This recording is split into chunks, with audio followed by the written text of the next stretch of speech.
신학교 교수님들이 아주 많이 쓰는 말씀이 있어요. 어려운 신학 강의를 하고 나서 이해했어요? 라고 물으면 학생들은 눈만 꿈뻑꿈뻑 하거든요.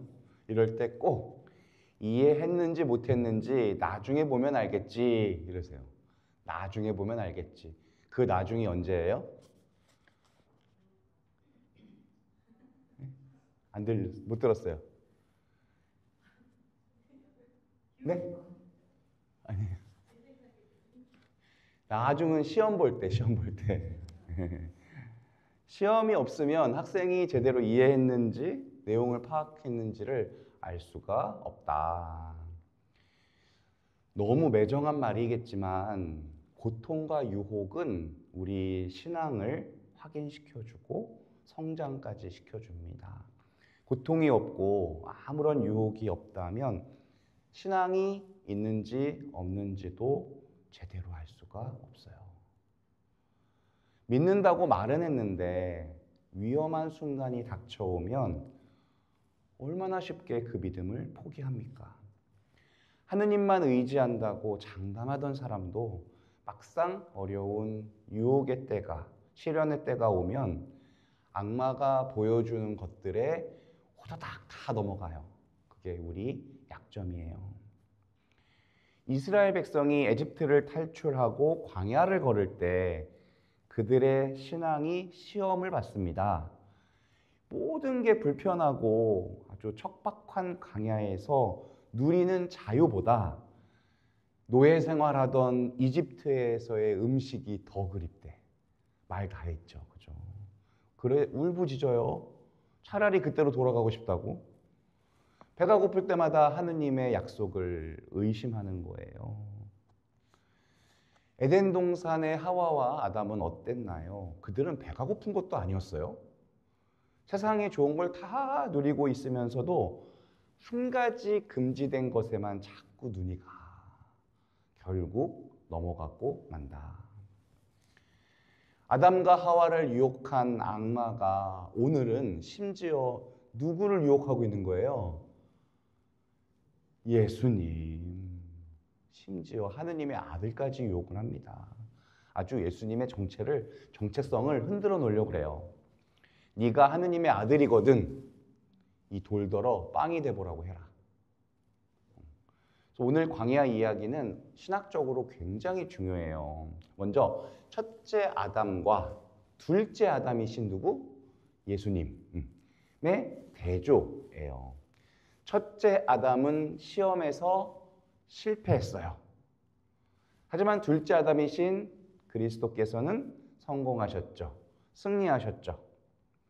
아담은 최상의 환경인 에덴 동산에서도 실패했어요.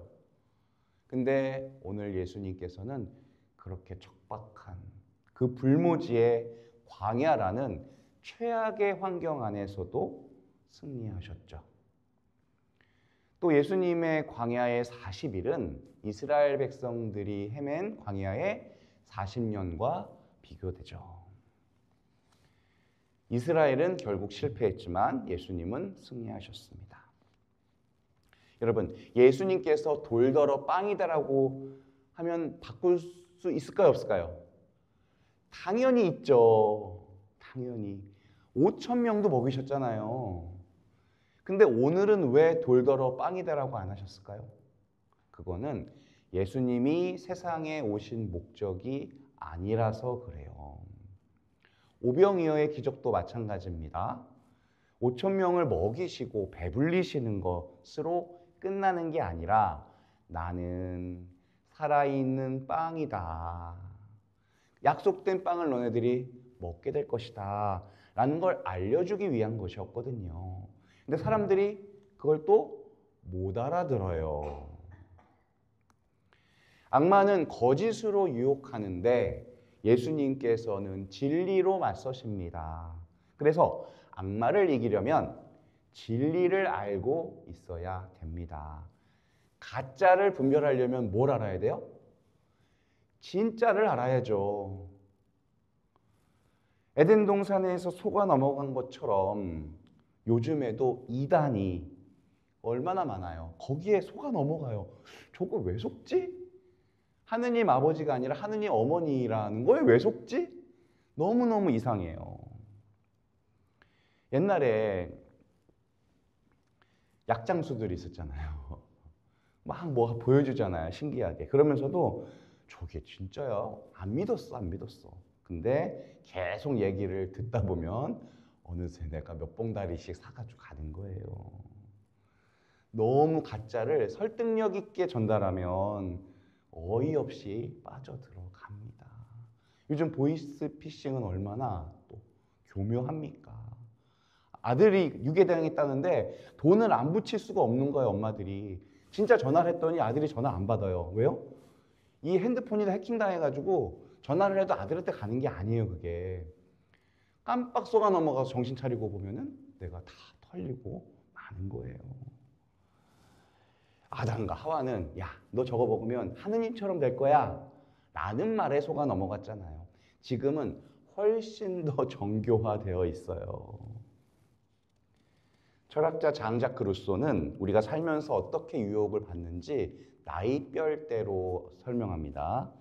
10대에는 과자에 움직이고 20대에는 연인에 움직이고 30대에는 쾌락에 움직이고 40대에는 야심에 움직이고 50대에는 불륜의 유혹에 움직이고 60대에는 탐욕에 움직이고 70이 지난 뒤에야 비로소 나이가 어떻든 유혹에는 다 약하구나라는 것을 깨닫는데요. 돈을 간절히 원했던 사람이 돈을 많이 벌면 그 탐욕이 없어져야 되잖아요. 근데 더 부족해져요. 그래서 빵의 유혹은 먹는 문제가 아니에요. 온갖 유혹이 여기 다 들어있는 거예요. 힘, 소유, 탐욕, 권력을 향한 끝없는 갈증을 말하는 거예요. 하지만 예수님께서는 단호하게 말씀하십니다. 사람은 빵만으로 살지 않는다. 빵보다 더 중요하다는 게 있다는 걸.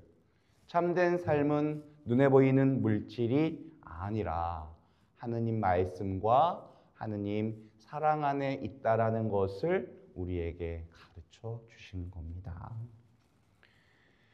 하느님을 떠나면 인간은 자기 힘을 믿을 수밖에 없게 돼요.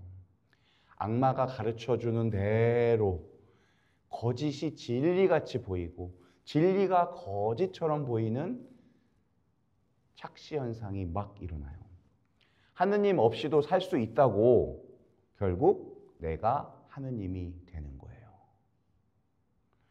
우리가 힘든 거는 세상에 물질이 없어서도겠지만 그 이전에 하느님으로부터 멀어져서 자기 힘만으로 살려고 하니까 그런 거예요.